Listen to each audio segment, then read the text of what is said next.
mwasuze mutya mwenna leero basi olwaleero tugenda kutunuulira line the line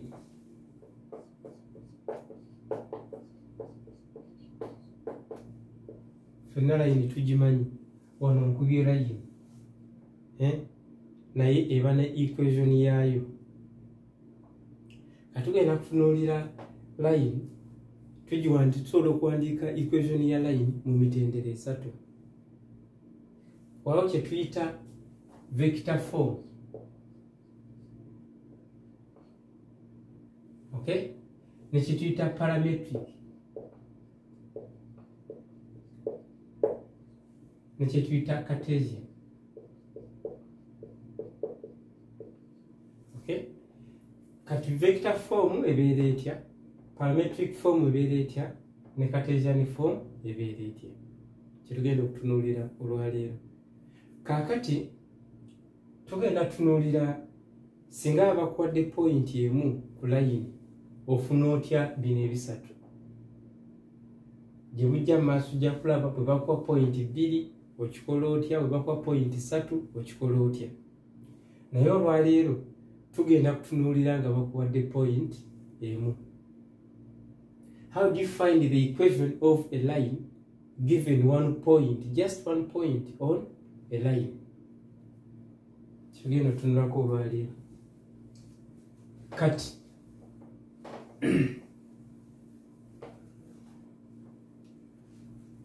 singa batuwa line tugeze line yaffe yeno bweti ne batuwako point A nti eri wano kitegeeza ki line buli gyeva yonna ebaako ne kituyita origin ku line eno point eba gituwadde naye waliyo ne some other point R any value tugeze neri 2 eyinza okuba 10 eyinza okuba 11 up to infinity kati name it any value R kati there is some origin somewhere tugeze wano this is the origin onfuna twagamba vector oginotinga by arrow ne wano arrow kati ene ejja kuba vector A yali displaced from O to A kati eno wevaano ebeera R zino since tetuzimanyi it can take on any value gye tutamanyi tugiyite tugambe X, Y, Z tetugimanyi kati eno line yaffe batwadde some other point B nozo kiraba nti B is parallel to AR AR zino zonna ziri what parallel eno ejja kubeera parallel vector eno tujja gituuma position vector esooka tugenda zeeyambisa maaso eyo kati eno ebeere any value kati bwe tuba tugoberedde kino batugambye AR okusinza mu illustration gye tufunye wano eri parallel to B awo statement eyo tugijje mu luzungu tugiteeke mu kubala AR is parallel to B kino kiwandiika ntya mathematically twagamba vectors biri okubeera parallel kitegeeza one is a scalar multiple of the other emu bw'enaabeera 8 eri ojja kwesanga ng'eri tufu okitegeera say that 2 times 4 ofuna 8 kati wakijja kugamba nti AR is equal to lambda B okay whereby lambda is a constant B parallel vector era ne mu question bakistatinga kati wa AR eno tugifuna tutya kyekimu n'okugamba OR minus OA is equal to lambda B. What is OR? OR yellow. R is equal to kino kisala nekiddeyo nekifuuka plus OA plus lambda B. But what is OA? That is A. Therefore R is equal to A plus lambda B. And this is the vector equation. And yet we have vector equation of the line. And a vector equation of the line. Nozaibu tujifunamu. Twetaaga ki ebintu bibiri. Position vector. Mu question bajja jikuwa. Gwe kolaba questioninga ekintu kye referenceeko nga point of reference. That is the position vector. Parallel vector era bajja kistatinga clearly. Okay? Kati oba omaze okufuna position ne parallel. Tugende maaso okufuna parametric equation. Parametric, you introduce some parameters. Kati wano parameter ya already tujirina lambda. Tuteke mu lambda. And from equation 1, twagambye R is any value je tutamanyi x, y, z. From R is equal to A plus lambda B. Okay? If R is x, y, z. Ngiri tuletinga kyaffe kye twagala. Ne A ngiri x1, y1, z1. B ebere x2, y2, z2. Mi substituting mu equation 1. Nja kufuna x, y, z ngeri equal to x1, y1, z1 plus lambda into x2, y2, z2. Noza tuli fenna. Kati tumala okuteeka mu kino. Tusobola okulirwritinga nti kitegeeza nti x is equal to x1 plus lambda x2. Ne y is equal to y1 plus lambda y2.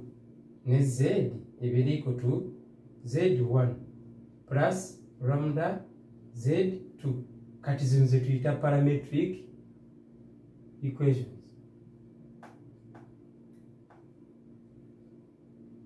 Equations of a line. Ezo tuyita parametric equations of a line. Ekitegeeza parametric equation zibeereze 3. Tebeeremu n'ogamba it's a parametric equation. Parametric equation kitegeeza ki? Funa ka value ka x n'aka y n'aka z kokka. Eyo parametric equation. Kati ate Cartesian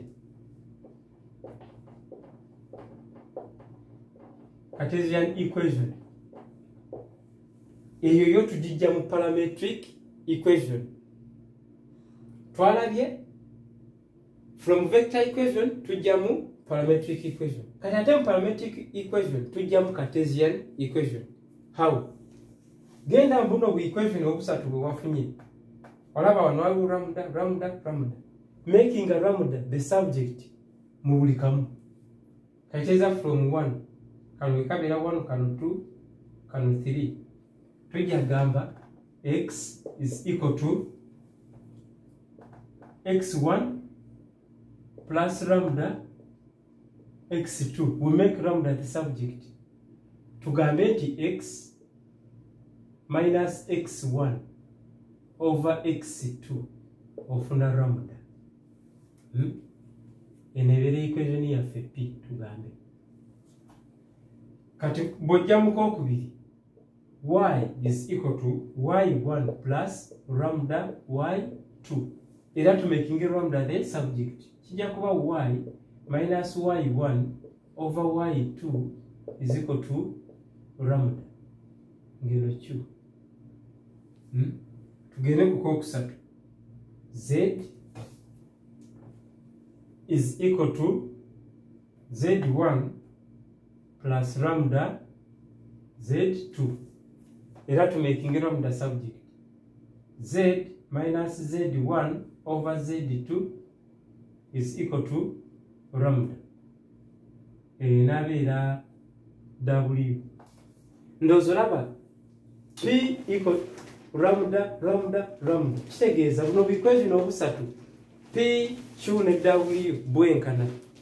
Tuwandiike one statement. Kijja kubeera nti x minus x1 over x2 is equal to y minus y1 over y2 equaling to z minus z1 over z2.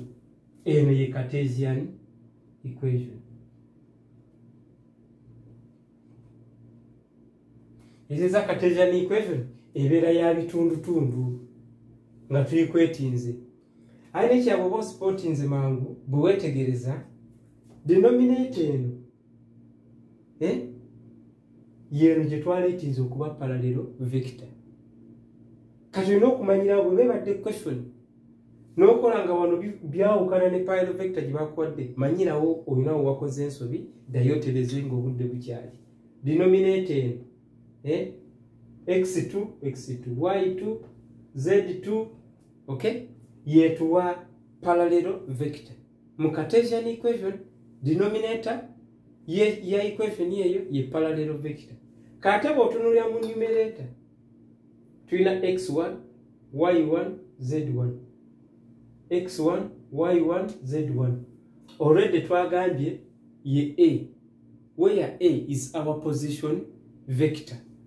Kati ebyo olina okunotinga maaso singa bagambye nti find the Cartesian equation of vector passing through vector a parallel to this. Ojiwandika na buwandiisi nga toze nambya calculating. Nobaleka answer kebbali. Kati gwe noteekawo butesi method working. Neno ovaayo nga weeragiza nti kyokoze kyekyo. Singa ogenda mu working n'okola ng'ate wano byawukana, awo manyi naawe okoze ensobi naddala how to handle negatives, dayoterezeemu ofune maxizo. Ekyo olina okunotinga. Ate wano eba minus. Singa ne kiba x plus x1 kitegeeza x1 was negative ne kiba minus minus ne kifuuka plus. Okujjako nga olina kyotategedde bulungi oba kyeweebuuza naye that's how we find parametric vector ne Cartesian equation given one point, position vector ne parallel vector. Tujja kulaba singa abatwadde vectors bbiri nga tebatwadde parallel vector tuhandolinga tutya ekintu ekyo. Kati wano mu position vector mu vector equation a ye position vector eyakuweereddwa mu kibuuzo, b ye parallel vector. Nakyo kiwandiike buwandiisi. Kati katukoleyo example emu bbiri tugende mu maaso. Ni wano question tulabe. Question yaffe egamba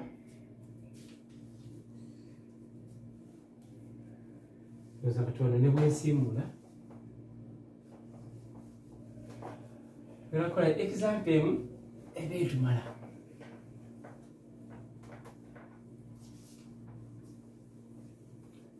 Buteerabira kujjukiza tolaba bulabi ku viewinga subscribinga n'okusubscribinga ne munno mugambe asubscribinge era abawookinga lessons zaffe abatugoberera mwebale nnyo n'abakomentinga na buli kimu naffe katwongere okutereezaamu eba bikoze eki eba bibuzeemu.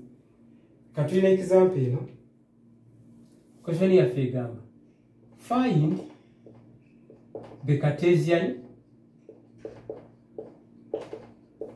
equation of a line, okay, passing through point A, nebagituwa wano batuwadde ki point A 3 0 -2 and is parallel to 1 -2 3. Kati question tuzaako okufuna eri direct okuva mu kye twagambye bagambye eyita muno eri parallel ku kino. Kati mujjukira Cartesian equation tugijja mu parametric equation, ate parametric equation eva mu vector equation. Ekitegeeza byonna bisatu babitubuuzizza. Kalugambe vector okusummarizinga question yaffe kale vector equation R is equal to A plus lambda B, whereby A is this, B is this. Therefore, what is our vector equation? Vector equation ejja kuba R is equal to 3 0 -2 twanike nga tukiira plus lambda into 1 -2 3. 1 -2 3. That is the vector equation. Kati twafunye tutya parametric equation bw'ojjukira R nayo giwe value zaayo which is x y z nga kiri equal to 3 0 -2 plus lambda into 1 -2 3.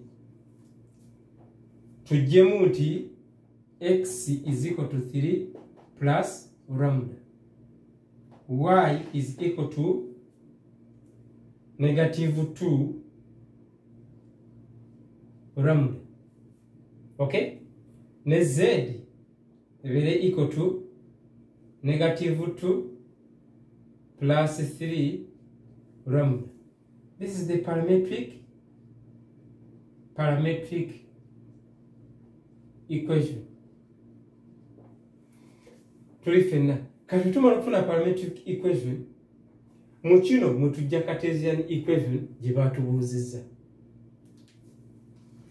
Kati awo Cartesian equation tugenda gifuna tutya? Twagambye constant yaffe gimaking the subject okuva mu buntu obwo mu equation obusatu. Constant making the subject of the equation obusatu. Tugambe okuva mu kasooka tulina x is equal to 3 plus lambda. Ekitegeeza okuva mu kino tujja kuba ne x minus 3 is equal to lambda. Kino kyekirina okuba nti waliyo 1. Tuba tetulina kyetukyusizza. Okuva mu kookubiri tugambe y is equal to -2 lambda. Ekitegeeza lambda eri ki? Y over -2 is equal to lambda. Z is equal to -2 plus 3 lambda. Z plus 2 over 3 I get lambda. Twagambye bino equal to lambda. Kiwandiika ekintu kimu tugambe x minus 3 over 1 is equal to y over -2 equaling to z plus 2 over 3. Eno ye Cartesian Cartesian equation. Kyokka twagambye Cartesian equation gipulufinga nti ntuufu.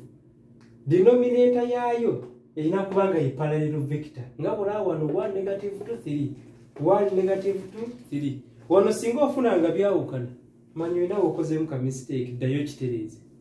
Ate numerator yebeera position what vector 3 yino 0 nono tuwali kiri kuteekawo plus 0 negative 2 wano waliwo plus kitegeeza general equation twabinga erina kuba minus kitegeeza kiri minus 2 therefore eri negative what 2 kansuubire oyo bikutte bulungi kati katuleke some assignment.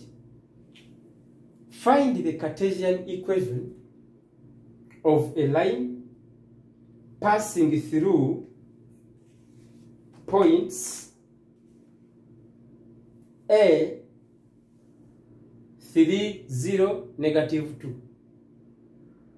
point A 3 0 negative 2 and point B 4 negative 2 1.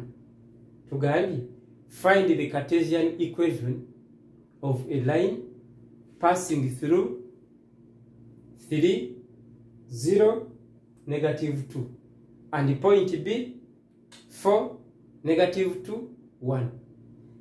Katikolamu assignment eyo teekayo mu comments kutujja okutandikira lesson yaffe eddako.